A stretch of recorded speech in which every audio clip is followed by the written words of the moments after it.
Bien. Ouais, j'aime bien poser des questions sans réponse, si tu veux. Et c'est des questions sans réponse qui nous forcent, sur cette question-là, il y a beaucoup de questions sans réponse, et qui nous forcent à forger des hypothèses qui sont parfois un peu spéculatives, mais qui sont d'une certaine façon les seules qu'on peut avoir. Et ça, c'est une colle, si tu veux, au marxisme, qui est posée depuis longtemps.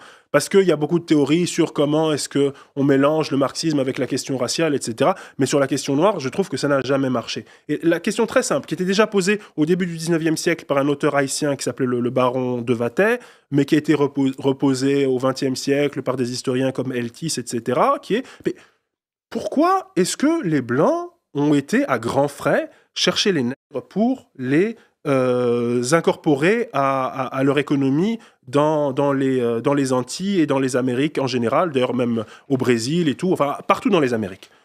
Il aurait été beaucoup moins coûteux d'aller chercher des vagabonds qui posaient problème à la royauté à l'époque, qui étaient des bandits de grand chemin, etc., de leur mettre les fers et de dire on fait d'une pierre deux coups. Ouais. Non seulement on débarrasse des populations gênantes dans nos principautés, nos royaumes, etc., ou bien on va chercher des gens, alors le baron de Vatay il en cite plein, alors il a un problème, je sais pas, avec les populations qui sont aujourd'hui en Géorgie, c'est-à-dire les Mégréliens, etc. Il dit, ceux-là c'est vraiment des barbares, ils sont dégueulasses, ou les Lapons. Alors, il cite plein, enfin, je pense qu'il retourne un petit peu le stigmate, tu vois, il dit, regardez toutes ces populations blanches là, des périphéries blanches, ils sont vraiment barbares, ils sont plus barbares que nous autres les Africains, et vous n'avez même pas été les prendre alors que vous auriez pu.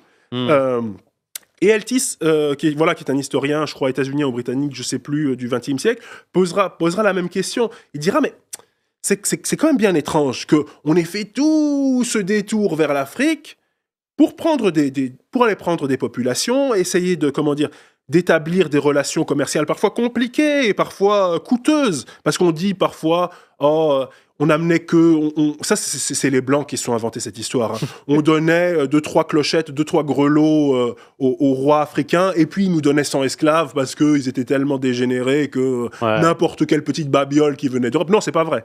C'est pas vrai du tout. Ce qu'on leur a donné, c'était de la poudre, des armes, de l'or, enfin des choses très très importantes, des choses qui leur ont permis de construire des royaumes. Il faut imaginer vraiment un peu la même structure que l'impérialisme d'aujourd'hui, quoi. Il faut imaginer des Laurent Gbagbo, les Noirs qui vendaient des esclaves, tu vois. Le rapport de classe est important là aussi. C'est pas juste des Noirs qui vendaient des Noirs, non. C'est des chefs très puissants qui ont accumulé du pouvoir pour garder le pouvoir. Pour l'augmenter, etc., et qui vendaient leurs ennemis ou des personnes qui leur posaient problème, etc. Donc il faut penser là aussi à l'intérieur une stratification. Mais pourquoi les Noirs ? On a du mal à répondre à cette question. Je veux dire, on ne peut pas juste économiquement expliquer ça, c'est ça que je veux dire. La rationalité économique voulait que les Blancs esclavagisent d'autres Blancs de la même manière que les Noirs, mais ça n'a jamais existé.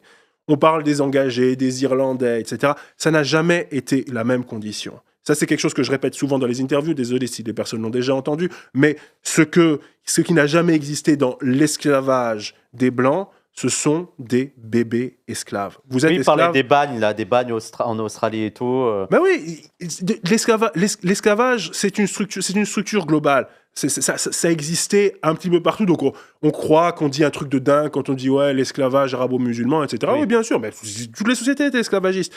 Ce que seule, la modernité occidentale a créé, c'est ce qui s'appelle en latin le partus sequitur ventrem, c'est-à-dire la loi selon laquelle la progéniture suit l'utérus. La progéniture suit l'utérus, ça veut dire si ta mère est esclave, c'est ça encore la structure familiale, si ta mère est esclave, tu nais esclave. C'est-à-dire tu es un bébé esclave. C'est complètement délirant dans l'histoire de l'économie esclavagiste. L'histoire de l'économie esclavagiste, c'est reproduire la force de travail adulte. C'est des adultes qui doivent travailler. C'est pour ça qu'ils sont esclaves. Parce qu'ils peuvent travailler, ils existent pour ça. Pas que pour ça, mais ils existent essentiellement pour ça.